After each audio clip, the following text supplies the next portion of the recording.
I'm Rashmi Halker Singh. I'm the deputy editor of Headache, and it's my pleasure today to be joined by Dr. Fred Cohen, who's the first author of a recent publication entitled Prevalence and Burden of Migraine in the United States, a Systematic Review. Welcome, Dr. Cohen. So nice to talk to you about this important topic. Thank you for having me here. So, first of all, can you tell us about the study? Sure. So this was a systematic review that it sort of became born of me and Dr. Richard Lipton discussing a project, and with Overcome coming out soon, a major epidemiology study was like, let's assess trends and see what's new in regards to the landscape of migraine in the United States. So myself and our team that we assembled, we did a search of studies in the United States that were representative of the general population, meaning, if there was a study just about a classroom or one town, that doesn't really represent the US. It had to be a general representation. And those that followed a specific criteria, meaning not, it had to follow the International Classification of Headache Disorder definition of migraine. And we've looked for those studies, and there were in total 11 studies we found. And from there, we started looking for trends in both prevalence and anything, and also the impact, the burden of migraine.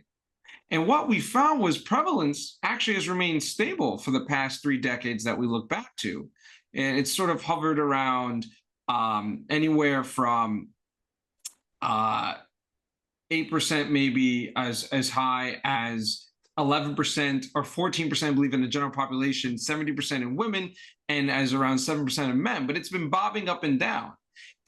But when we looked at burden, well, that's where things started taking a turn. We noticed that burden was increasing.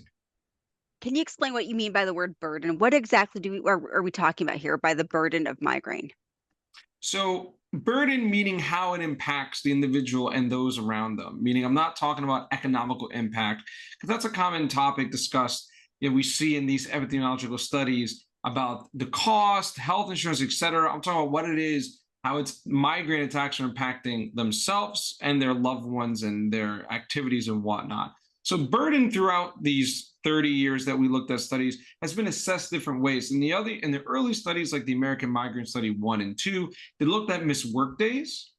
And then later on, this became refined because this paper is in a way sort of a history lesson timeline of migraine studies. I call it Richard Lipton's greatest hits because most of the studies are his. And I really showed him, like, you can see how you improved over these 3 decades. I say that to my mentor.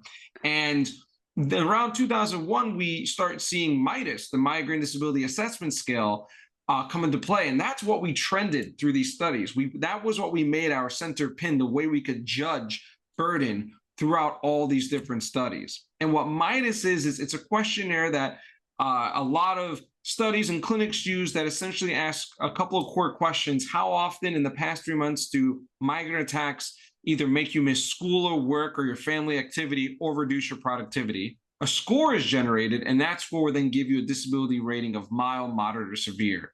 So we saw those with MIDAS grades of moderate to severe, that percentage has been going up and up, and that's what we're concerned about. So you found that the burden of migraine has increased over time. What are your thoughts on that? Do you think that we really are seeing an increase in burden, or are we doing a better job evaluating for that? That's the big question we explore in this manuscript, because it really comes into two camps. One being, is this artificial? Is it just change in methodology? Is it that we have gotten better at screening? For instance, we always hear in the news, oh, is cancer being more prevalent in society? Or is it just we just in the field have more better tools than we had in the past? You hear that also with autism, like, is autism more prevalent, or is it just we are better at detecting it and diagnosing it? It's the same situation here. Not that, again, prevalence of migraine has remained stable, not that we're better at diagnosing, but are we better at capturing how it affects individuals? Because the first studies were mailed in questionnaires, and then later on, they actually became online modules that people did. So it might be that interaction has led to sort of this change in response. Or is it that there is something going on? Because one example is we do see in this study, as we evaluated trends, the average monthly headache days of those with migraine, we saw that going up, the average frequency.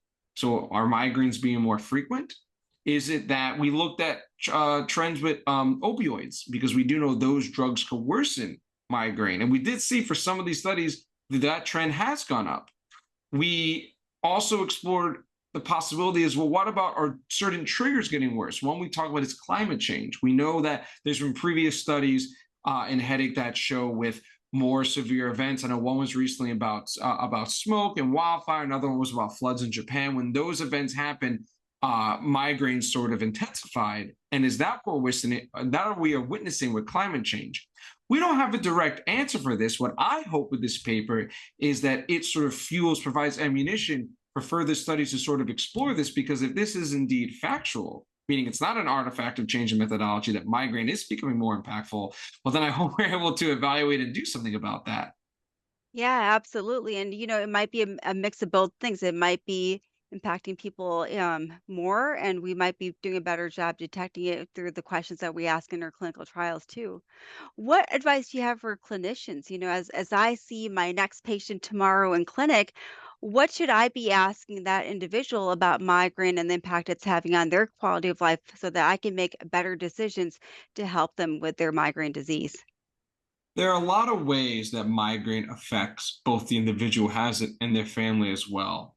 Like, for instance, a past study in Cameo, I think one of the great things with it was they're actually exploring impact on, like, not just asking how it affects them, but the children or relatives of those with it. It really shows the strong impact. So it's not just asking how many days do you have headache, or even just how many days are you missing work, but also asking how do you feel it's affecting your family, how is it affecting you being your role, be it mother, father, caretaker, etc.